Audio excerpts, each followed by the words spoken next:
السلام عليكم ورحمة الله.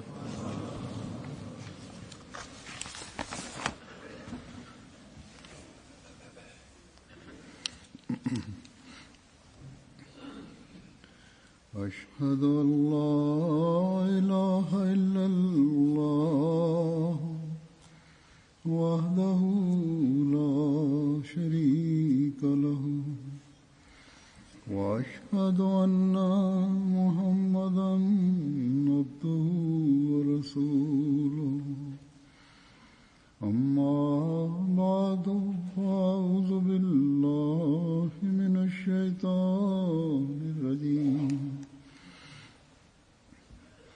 بسم الله الرحمن الرحيم الحمد لله رب العالمين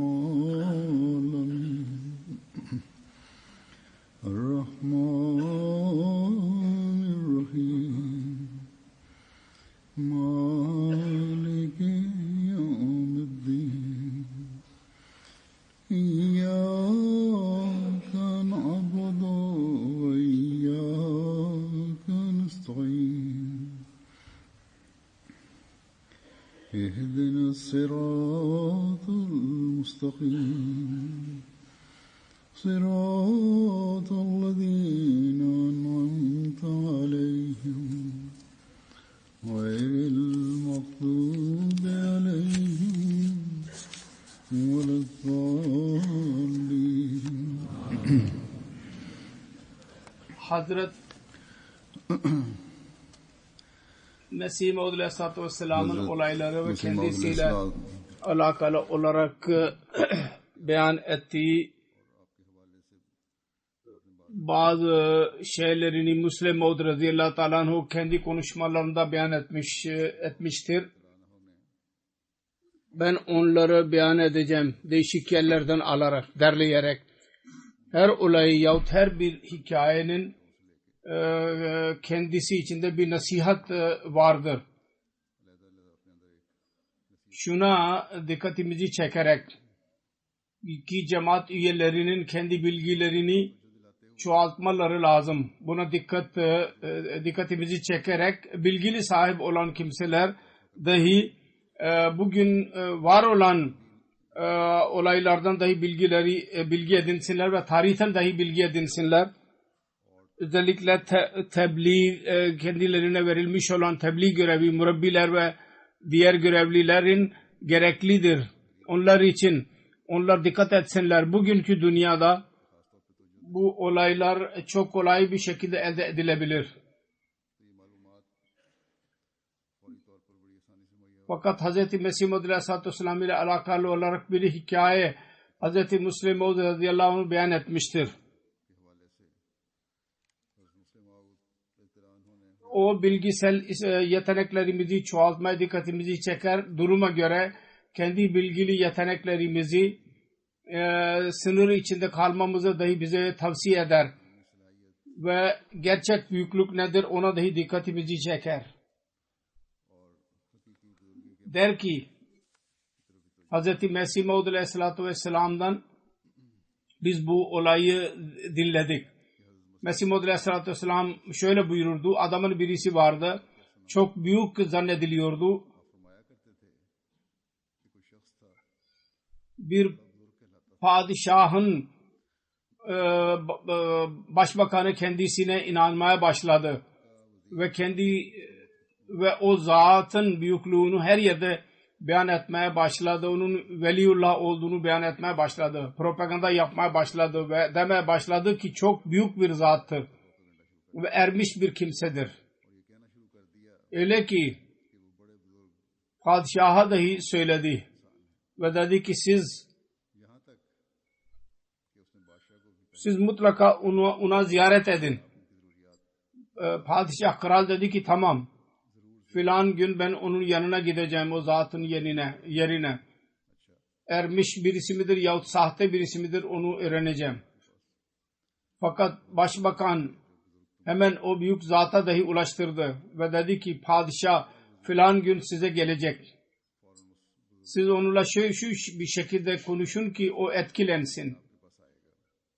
ve o da size inanmaya başlasın. Padişah eğer inanmaya başladıysa bütün halk dikkat edecek. Kısacası yazıyor, diyor ki o büyük bir zat mıydı, değil miydi, ermiş birisi miydi, değil midir? Fakat ondan sonraki olaylardan şu anlaşılıyor ki ahmak, mutlaka ahmak idi. Kendisi bilgi edinince kral gelecek diye bana şu soru, öyle sorular söylemem lazım ki o etkilensin. Kendi kafasına göre bazı sözler dinledi ve kral kendisiyle görüşmek için geldiği zaman dedi ki Kral Bey, insaf etmeniz lazım. Bakın Müslümanlar arasında İskender adlı birisi geçmişte ne kadar adaletli birisiydi ve bugüne kadar çok meşhurdur. Halbuki İskender Hz. Resulullah sallallahu aleyhi ve sellem'in zamanından yüzlerce sene, hatta Hz. İsa aleyhissalatü vesselam'dan dahi önce geçmiş idi. Fakat o İskender'i Hz. Resulullah sallallahu aleyhi ve sellem'den sonraki bir kral olduğunu zannederek Müslüman bir kral olduğunu ileri sürdü. Bunun anlamı şudur ki Müslüman diyor, o Hz. Resulullah sallallahu aleyhi ve sellem'den dahi yüzlerce sene sonra geldiydi bu zat. Çünkü İskender birinci hilafet zamanında olamazdı. Çünkü o zaman halifelerin hükümeti vardı. Hz. Muaviye zamanında olamazdı. Çünkü o zaman Hz. Muaviye bütün dünyanın kralı idi. Benu Abbas'ın ilk günlerinde dahi olamazdı. Çünkü o zaman onlar hükümran idiler. Onun için eğer İskender Müslüman idiyse 4. 5. yüzyılda kral olabilir. Halbuki o Hazreti Resulullah sallallahu aleyhi ve sellem'den yüzlerce sene önce geçmiş idi. Şimdi yüzlerce sene önce geçmiş olan bir kralı o zat Resulullah sallallahu aleyhi ve sellem'in ve İslamiyet'in ümmeti içinden birisi olduğunu beyan etti. Neticesi şu oldu. Kral üzerinde ne etki yaratacaktı? Kral çok kötü zanda bulundu ve hemen kalkıp geri döndü.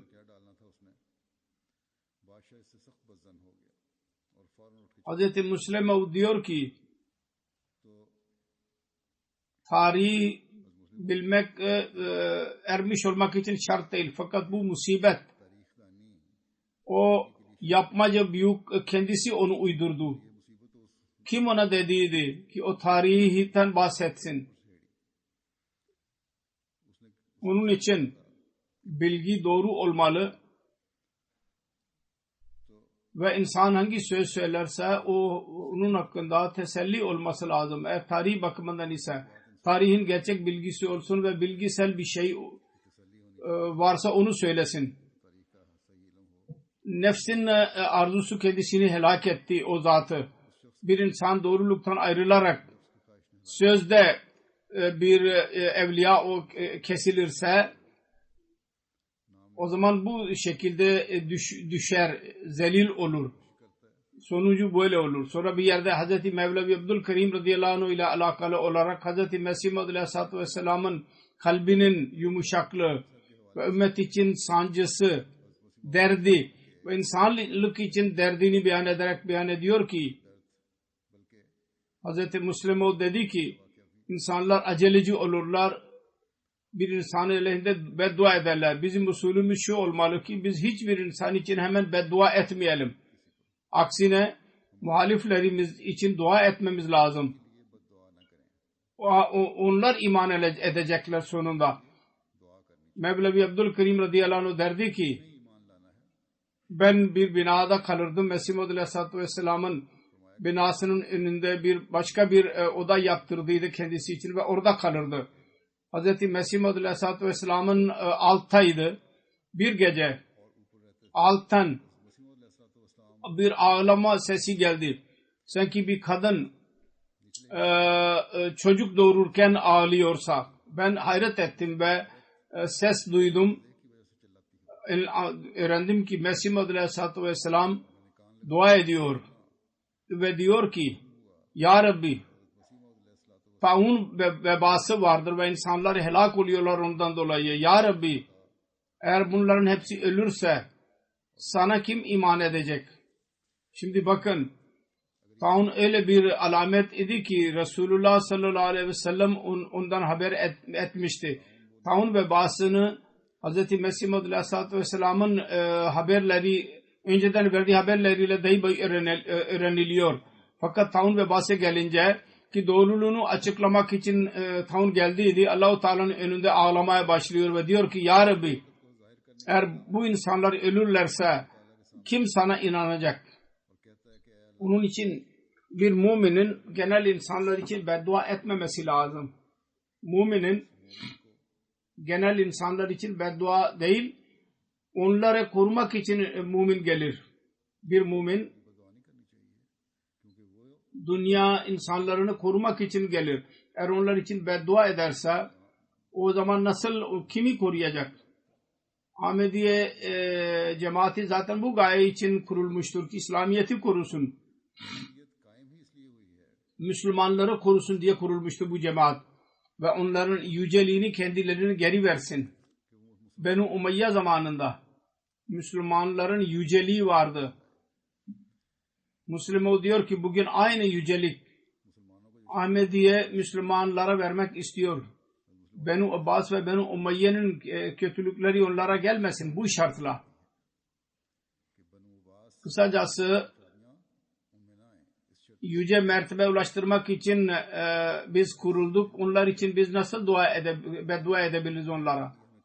Hz. Mesih Maud aleyhissalatü vesselam bir yerde der ki dil tu niz hatire ina nigahdar kahır kunand davayı hubbe peygamberim. Benim kalbim, sen bu insanlar için hislerini ne dikkat et ki onların kalpleri eğrilmesin. Öyle olmasın ki sen beddua etmeye başlayasın. Hayır, öyle yap, beddua etme. Çünkü onlar senin Resulünü severler sallallahu aleyhi ve sellem. Ve o sevgiden dolayı Resulullah sallallahu aleyhi ve sellem'i sevdiklerinden dolayı onlar sana küfür ediyorlar. Onun için amme insanları bilgisizdirler.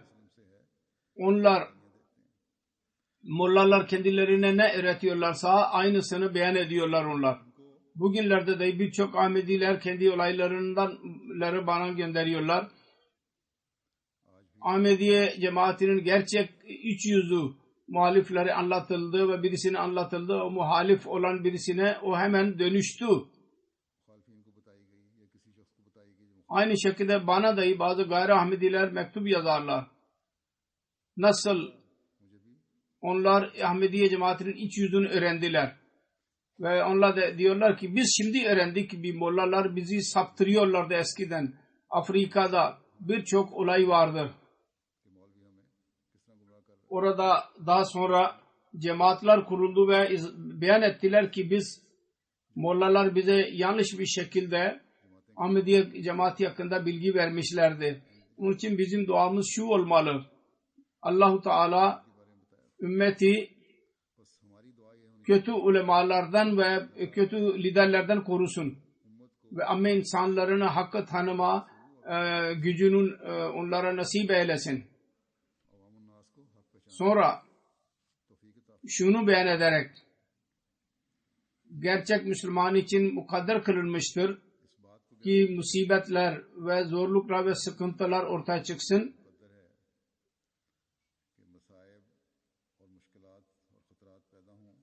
O zaman Allah-u Teala kendisi için iyilik yaratır. Bunu beyan ederek diyor ki Hazreti Mevlana Rum Celaleddin Rumi'nin şiiri vardı. Her bala ki kavm ra dada ast. Zira gence karam benihada ast. O Allah kavime bir sıkıntı gönderdiyse onun altında büyük bir hazine vardır. Bunu daima Hz. Mesih Maud aleyhissalatü vesselam dahi okuyarak derdi ki eğer bir kavim yahut bir cemaat gerçekten Müslüman olursa onun bütün musibetleri ve sıkıntıları içine yakalandı. Kendisi için necat verici olurlar ve ilerlemesini sağlarlar ve bir neticesi kötü olmaz. Her musibet, her sıkıntının arkasında bir kolaylık olur.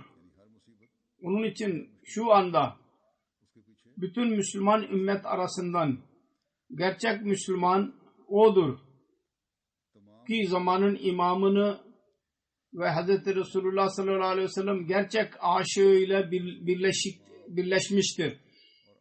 Birleşiktir. Eğer bizim için sıkıntılar varsa geleceğin müjdelerini vermek içindir. Ve bu çok büyük bir ölçüdür doğruyu öğrenmenin. Zorluklardan sonra kolaylık olur. Ahmediye cemaatinin tarihi buna şahittir. Her iptila bizim için Yüce Allah'ın lütfuyla ilerlemeyi bize veren olur.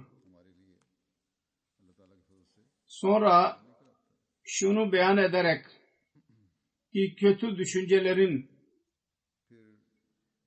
etkisi zahiri sebepler olmadan dahi olabilir.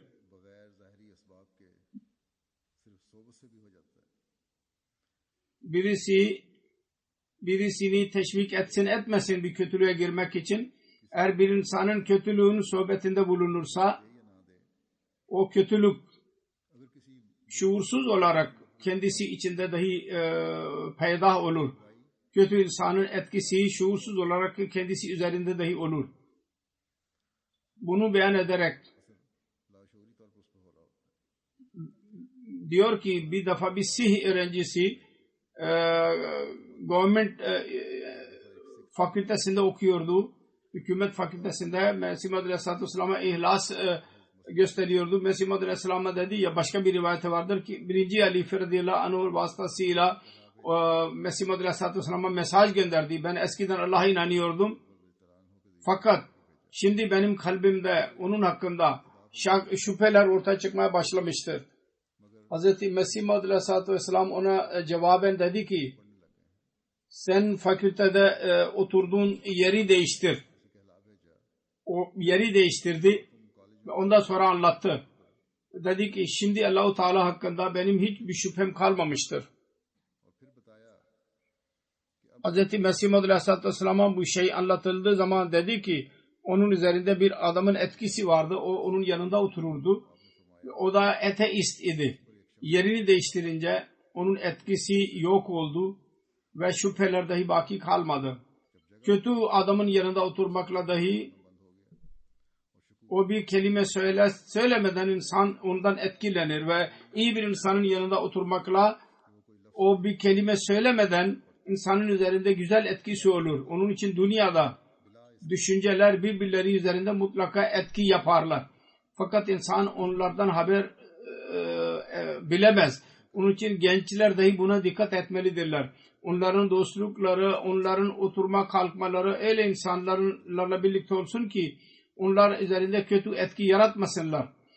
Aynı şekilde televizyon programları vardır. Bu hakkında büyüklerin dahi bilmeleri lazım.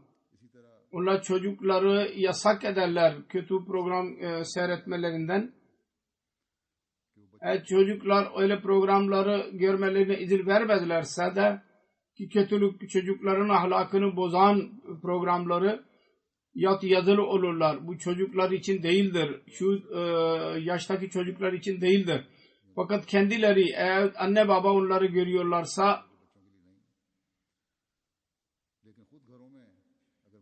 o zaman mutlaka bugün yahut yarın çocuklar mutlaka o programı görürler. Anne baba görürlerse sonra şuursuz olarak toplum çevrenin etkisi olur ve çocukların terbiyesi bozulur. Öyle programları gören anne babalar olamaz ki o programları gördükten sonra kendileri tamamen takvanın en üst seviyesinde bulunsunlar. Bazen uzun geç zamana kadar seyrederler ve namaz için dahi kalkmazlar. Onun için anne babaların dahi görevidir ki kendi evlerinin çevresini temiz tutsunlar. Çünkü şuursuz bir şekilde bunların dahi çocuklar üzerinde etkisi olur ve terbiyeleri etkilenir. Hz. Müslim Mevud radıyallahu anh bir yerde beyan ediyor. Hz. Mesih Maud Aleyhisselatü Vesselam bazı insanlara derdi ki dua ile alakalı olarak dua için alaka gereklidir. Siz bir nazar ver, ben dua edeceğim. Bu yol ben şunun için benimserdim bu yolu ki alaka kurulsun. Onun için Hz. Mesih Maud Aleyhisselatü Vesselam birçok defa bir hikayet anlatmıştır. Adamın birisi bir büyük bir zatın yanına gitti duasını almak için. O dedi ki ben dua edeceğim. Önce benim için helva getir. O adam hayret içinde kaldı. Hayret içinde kaldı. Onun kağıtları kaybolmuştu. Hayret etti, ben dua için diyorum ve bu benden helva istiyor. Fakat dua gerekliydi kendisi için. Helva almaya gitti ve helva aldı tatlıcının yanından. Helva satın alınca tatlıcı bir kağıt içine koyarak onu vermek istiyordu. Orada bir kağıt vardı tatlıcının elinde. O hemen gürültü yaptı. Bunu yırtma. Bu benim evimin kağıtları bunlardır. Ben bunlar için dua ettirmek istiyordum. Kısacası helva almaya gitti ve dedi ki ben o kağıtları buldum. Büyük zat dedi ki benim gayem helvadan yalnız şuydu ki seninle bir alaka kurulsun ve o alaka dua için kurulacaktı.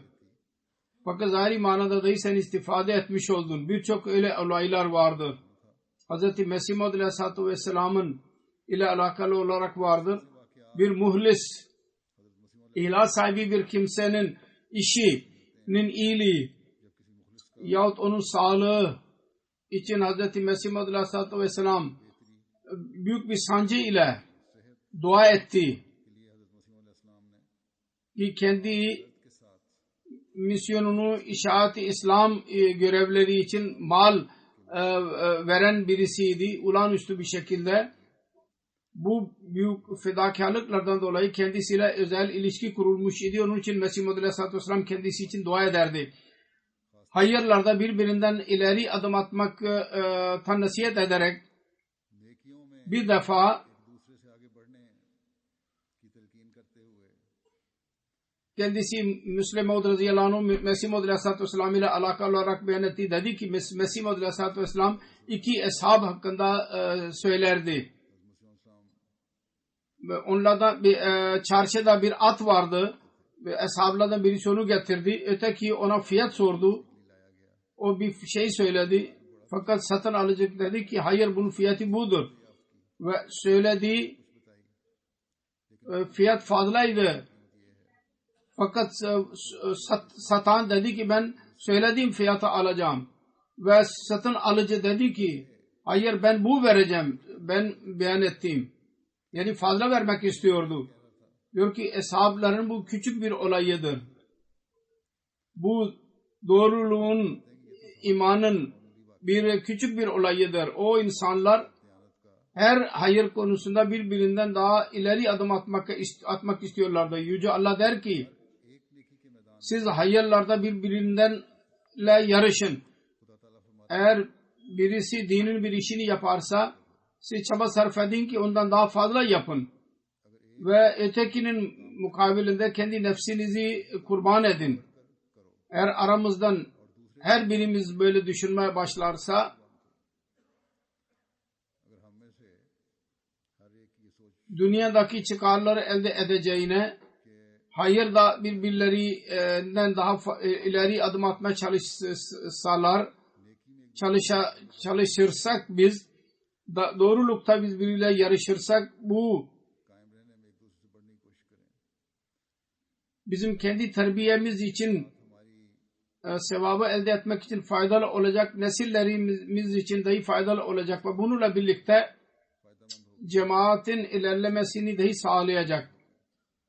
Bu ölçüdür ki bunları elde etmeye çalışmamız lazım. Sonra başka bir önemli bir konu vardır. Her Ahmedi ona dikkat etmeli. O da şudur ki daima hatırınızda olsun. Bütün iyiliklerin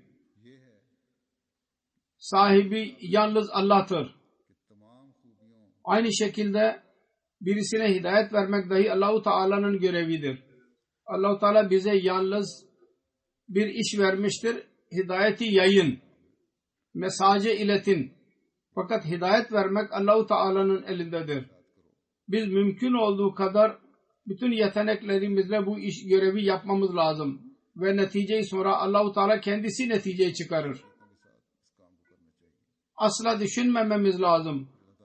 Eğer filan insan hidayet bulursa ve Ahmedi olursa cemaat ilerleyecek. Bazı insanlar derler ki filan zat Ahmedi olursa o zaman Ahmediye cemaati ilerleyecek ve biz dahi Ahmedi olacağız. Hazreti Mesih Maud Aleyhisselatü Vesselam bir yerde der ki bu konuda bazı insanlar Hazreti Müslim diyor ki bazı kimseler Mesih Maud Aleyhisselatü Vesselam'ın yanına gelirlerdi ve derlerdi ki bizim köyde filan zat vardı. Eğer o Ahmedi olursa bütün köy ahalisi Ahmedi olacaklardı. Halbuki onların bu düşünceleri doğru olmazdı. Çünkü eğer o zat inanırsa da yine de birçok insan var ki onlar inanmazlar. Ve yalanlamaktan vazgeçmezler. Bir köyde olaydan bahsediyor. 3 molla vardı. Oranın insanlar derlerdi ki eğer bunlardan birisi Mirza Bey'i kabul ederse hepimiz ona inanacağız. Onlardan bir tanesi biyet etti. Allah-u Teala ona lütfetti. O biyet etti. Bütün insanlar dediler ki birisi inandıysa ne oldu? Bunun aklı yok olmuştur. 2 kişi daha inanmamıştı. Diğer 3 büyük zatlarımız vardır ve bilgili insanlardır. Biz kabul ederlerse kabul edeceğiz. Biri kabul etmiştir. Belki de aklını kaçırmıştır. Sonra başka birisi Ahmedi oldu. Sonra yine dediler ki bu her iki molla inandıysa bunlar cahil insanlardır. Bir daha sonuncusu daha biat etmemiştir. Biz onun için inanmayacağız. Bu gibi olaylar daima olur.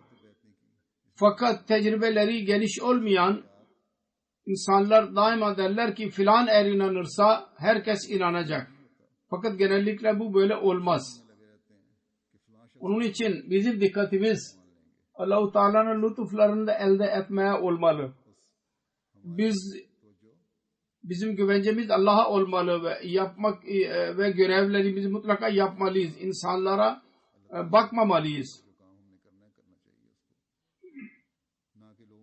Birçok insan vardır. Onlara bazen insanlar güvenirler onlara. Ancak güvendikleri insanlar kendileri dahi bazen musibete girerler. Bana bazen yazarlar insanlar. Filan insan için şu şartlar söylemiştir. Eğer o Ahmedi olursa onun için dua edin. Onun şartları tamamlansın. O Ahmedi olacak. Ve Ahmedi olursa bütün bölgede inkılap olacak. Halbuki onun hiçbir alakası yoktur. Onun için bu dua yapmamız lazım, etmemiz lazım. Allah-u Teala böyle insanları cemaate versin ki ihlas ve vefada ileri adım atanlar olsunlar. Ve dini ilerlemesinde ileri adım atanlar olsunlar. Hz. Mesih Maud Aleyhisselatü Vesselam insanlığı sapıklıktan korumak için nasıl sancı duyardı? Onun bir örneğini ileri sürerek Hz. Müslim Maud radıyallahu anh bir olaydan bahseder. 2. halife. Hz. Mesih Maud Aleyhisselatü Vesselam zamanında bir cahil ve küçük bir mertebeli bir kadın geldi. Hindistan'da kast sistemi vardır. Onlara çok dikkat edilir. Küçük kasten, düşük kasten bir kadın idi. Ve dedi ki efendim benim çocuğum Hristiyan olmuştur. Siz dua edin ki Müslüman olsun. Mesih Maud Aleyhisselam dedi ki sen onu benim yanıma gönder. O Allah-u Teala'nın sözlerini dinlesin. Hastaydı.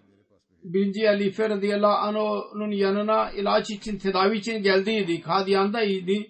Dedi ki tamam tedavi ediliyor. Sen onu bana da gönder arada bir. Diyor ki o adam verem hastasıydı. O çocuk.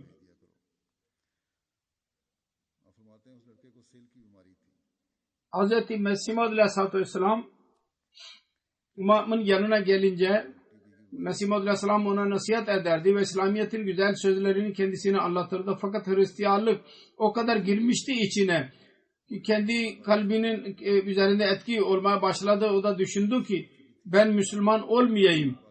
Bir gece kendi annesini gafil görünce Batala'ya doğru kaçtı. Geceleyin Kadiyan'dan kaçtı. O da Hristiyanların merkezine girdi Batala'ya ve annesi onu öğrenince gece yayan Batala'ya gitti ve onu tekrar Kadiyan'a geri getirdi. Hz. Müslim Maud diyor ki ben iyi hatırlıyorum. O kadın Hz. Mesih Maud Aleyhisselatü Vesselam'ın ayaklarına düşerdi ve derdi ki benim annem, ben oğlumu sevmiyorum, İslamiyet'i seviyorum. Bu benim tek oğlumdur. Fakat ben istiyorum ki bu Müslüman olsun. Sonra isterse ölsün. Eğer hastalıktan öğrenmiyorsa ben asla üzülmeyeceğim. Allah-u Teala sonunda Allah-u Teala onun ilticasını kabul etti ve o çocuk Müslüman oldu ve İslam olduktan sonra birkaç gün sonra zavallı vefat etti. O kadın dahi biliyordu. Eğer dine geri getirmek için son bir hile olabilirse insan vesilesi Mesih Maud Aleyhisselatü Vesselam'dır ancak. Çünkü onda gerçek sancı vardır. İslamiyet'in sancısı ve gerçek o dert ile başkasına tebliğ yapabilir ve ona tebliğ edebilir. Bir yerde Hz. Mesih Maud Aleyhisselatü Vesselam'ın İslah yolundan bahsederek Hz. Müslim Maud radıyallahu anh der ki İslah'da dahi bazı insanlar bazen yanlış bir şekilde öyle bir söz söylerler ki insanlar ıslah edecekleri yerine bozulurlar, daha da yozlaşırlar. Hz. Müslim Maud diyor ki Hz. Mesih Maud Aleyhisselatü Vesselam'ın ıslahın yolu çok güzel idi. Adamın birisi geldi kendisinin yanına, vesileler az idi elinde. Dedi ki bundan dolayı, bu eksiklikten dolayı ben tren biletini ucuz aldım ve yanlış yolla bu bileti aldı. Kendisine bir rupi verdi, Hindistan'ın para birimi, ve gülümseyerek dedi ki o zaman bir rupinin çok değeri vardı. Umarım sen dönüşte böyle yapmana gerek olmayacak. Ve kendisine nasihat etti ki caiz olan yolu benimse.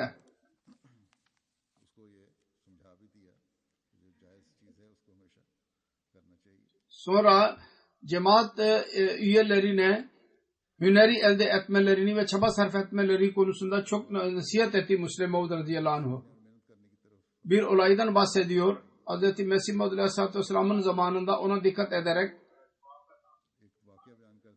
küçük bilgiye sahip olan bir genç vardı. Hz. Mesih Maud Aleyhisselatü Vesselam'ın yanında kalırdı. Müslim Maud diyor ki ben hatırlıyorum Hz. Mesih Maud Aleyhisselatü Vesselam'ın yanında bir genç vardı. Adı Facca idi. Bir marangoz ile birlikte onu görevlendirdi. Ve belli bir müddet sonra o kendisi de marangoz oldu.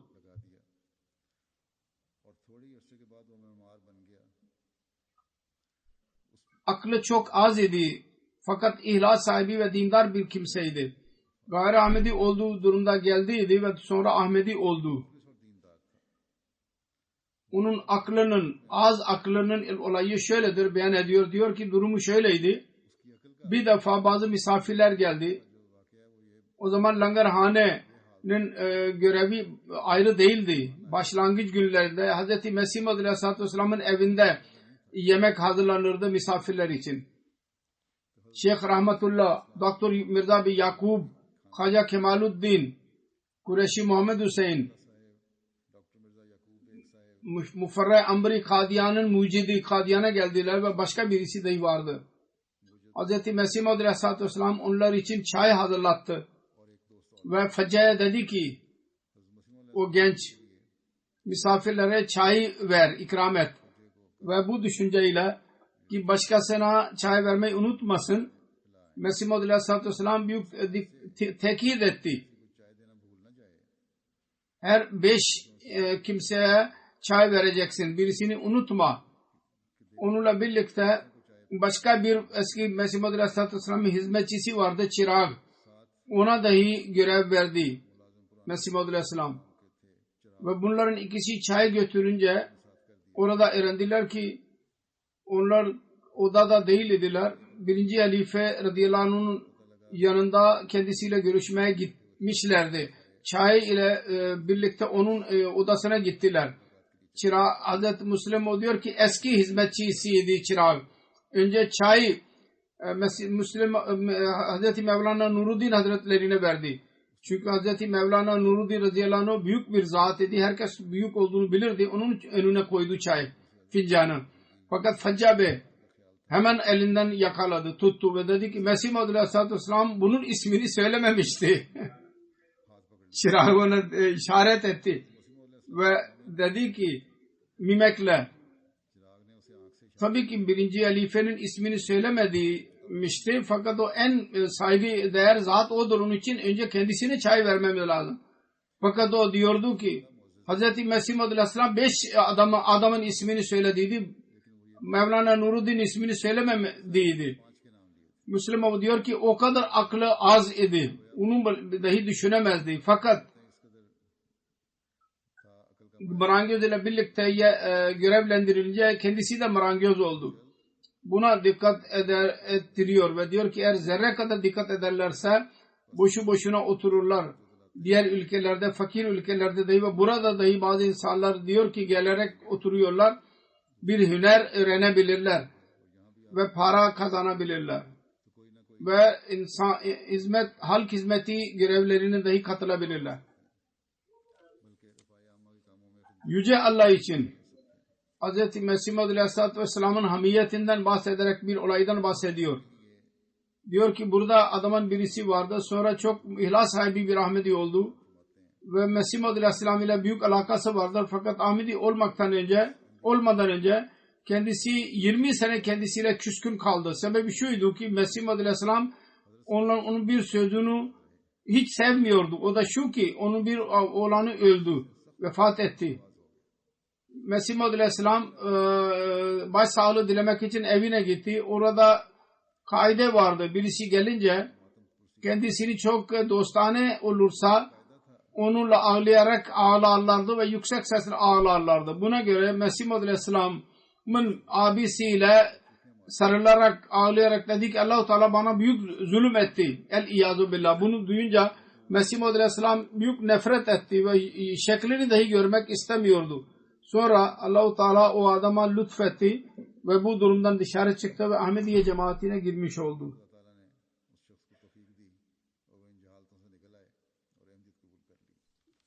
Hz. Müslim Mevud radıyallahu anh der ki Hasti Bari Teala hakkında, Allah-u Teala'nın varlığı hakkında Mesih Maud Aleyhisselatü Vesselam bir olaydan bahsederdi.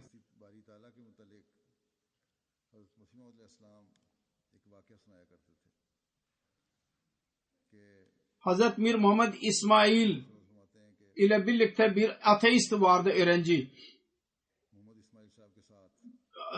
Allah-u Teala varlığının delili nedir? Bir defa bir zelzele, deprem oldu. Ağzından hemen ram çıktı. Hindu idi. Ateist oldu. Mir Bey kendisine sordu. Sen Allah'ı inkar ediyorsun. Sonra ram niye dedin? Ram yani Allah. Dedi ki hata yaptım. Ağzımdan çıktı. Fakat asıl şudur ki Müslüman diyor ki ateistler cahil olurlar ve Allah-u Teala'ya inananların bilgili olurlar ve onun için ölünce ateist der ki belki ben hata üzerinde olabilirim. Eğer bilgi üzerinde olsaydı bunun yerine şöyle olurdu. Ölünce ateist başkasına derdi ki Allah ya da onun vahimesini bırakın, Allah yoktur. Fakat onun tam tersi manzaraları görmemiz mümkün. Allah-u Teala'nın varlığının büyük bir delilidir ki her kavimde böyle bir düşünce vardır.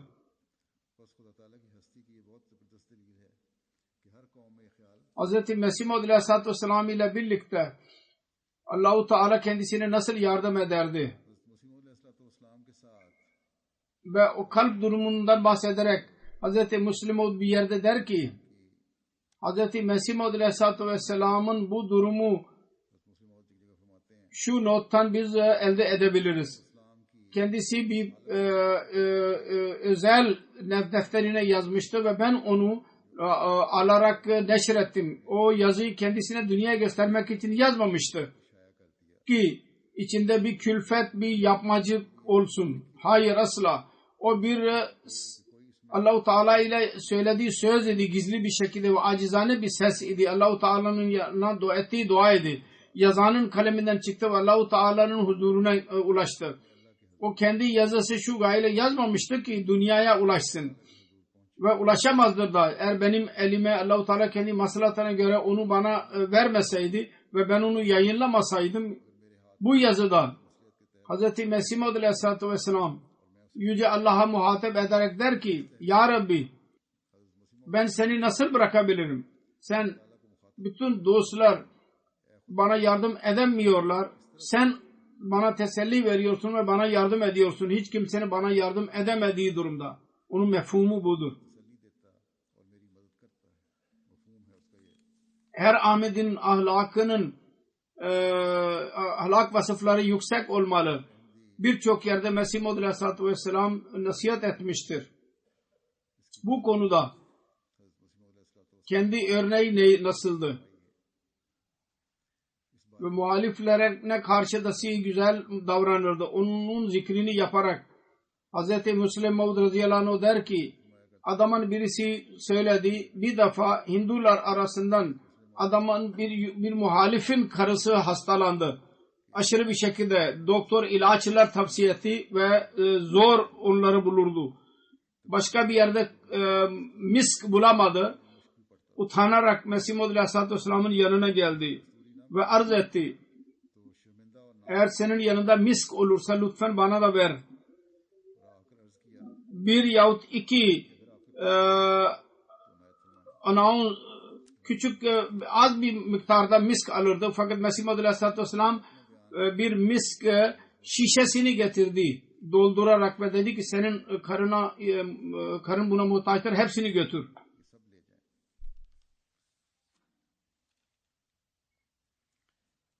Mesih Maud Aleyhisselatü Vesselam'ın talimatı nedir?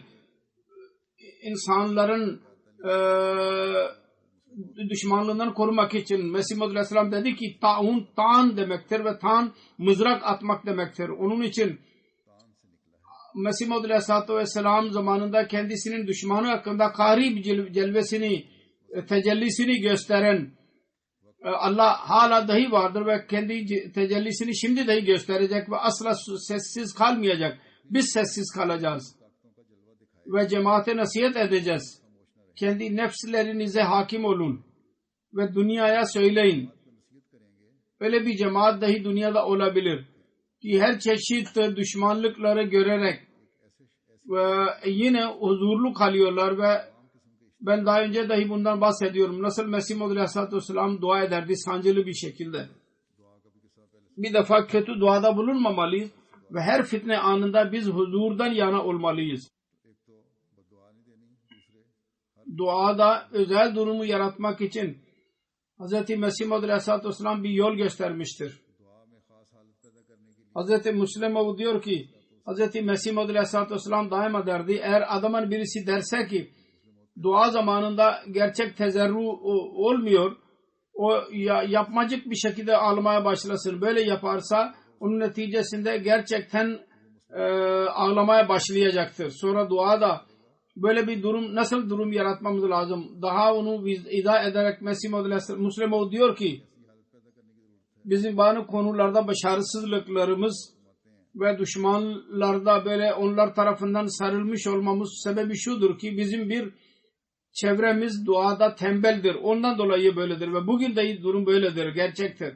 Birçok insan dua etmeyi dahi bilmezler ve onlar bilmezler ki dua nedir. İnkılaptan bahsediyoruz fakat zaaf vardır burada.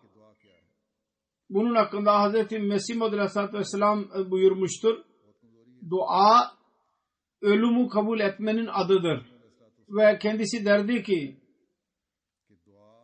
her kim dilenirse ölür ve ölmek isteyen başkasının önüne giderek dilenir. Bir ölümdür bu. ve insan ölüme girmedikçe birisine bir şey dilenemez. Kendisi üzerine bir ölümü kabul etmedikçe insan dua edemez. Bu dua demek ki ölmek demektir. Çünkü her kim bilir ki ben bu işi yapabiliyorum. O nasıl yardım için başkasını çağırır? Bu olur mu? Adamın birisi elbise giymek için bütün mahalle insanlarını çağırsın. Yahut bir kapı yıkamak için insanlara desin ki gidin ve bu kapı yıkayın. Yahut kalemi yakalamak için başkasına muhtaç olsun. İnsanlar diğer insanlara muhtaç olur. Ne zaman bilir ki ben bu tek başına bunu yapamam. Yoksa her kim zannederse ki ben kendim yapabiliyorum, o başkalarından yardım istemez. Her kim bilirse ki ben bu işi yapamam, ancak o diğer insanlardan yardım diler. Aynı şekilde Allah'tan ancak öyle bir insan dua edebilir ki kendisini ölü zannetsin önünde ve onun önünde bir çaresiz olarak zannetsin. Allah-u Teala der ki insan benim yolumda ölmedikçe onun duası dua olmayacak. Çünkü ondan sonra bu öyledir ki adamın birisi kalemi yakalamaya gücü olursun ve diğerleri çağırsın. Böyle yapmak gülünç olmayacak mı? Sonra bir insan bilirse onda güç vardır ki kalemi kaldırabilir. Hiç kimse ona yardım etmeyecek. Aynı şekilde her kim derse ki ben filan işi kendim yapabilirim, o eğer onun için dua ederse onun duası aslında dua olmayacak. Öyle insanın duası dua olacak ki kendisi üzerine bir ölüm kabul eder, kendisini tamamen hiç zanneder. Böyle bir durum yaratmış olan ancak Allah katında başarılıdır ve onun duaları kabul edilebilir. Yüce Allah bize güç versin. Biz kendimizde ahlakın dahi yüksek seviyelerini yaratalım. İbadetlerin yüksek seviyelerine dahi ulaşalım. Allah-u Teala bize makbul dualar etmeyi dua etsin, kabul etsin ve onun hakkını vermeyi dahi bize nasip eylesin. Amin.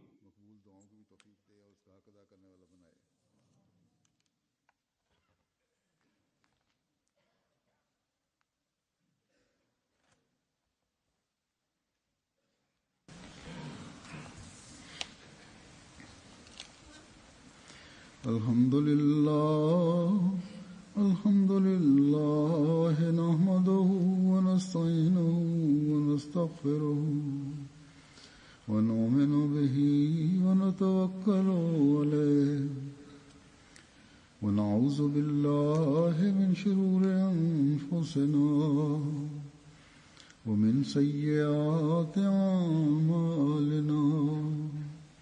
من يهده الله فلا مضل له ومن يضلل فلا هادي له ونشهد أن لا إله إلا الله ونشهد أن محمدا عبده ورسوله. عباد الله رحمكم الله إن الله يأمر بالعدل والإحسان وإيتاء ذي القربى وينهى عن الفحشاء والمنكر والبغي يعظكم لعلكم تذكرون. اذكروا الله يذكركم وادعوه يستجب لكم ولذكر الله أكبر.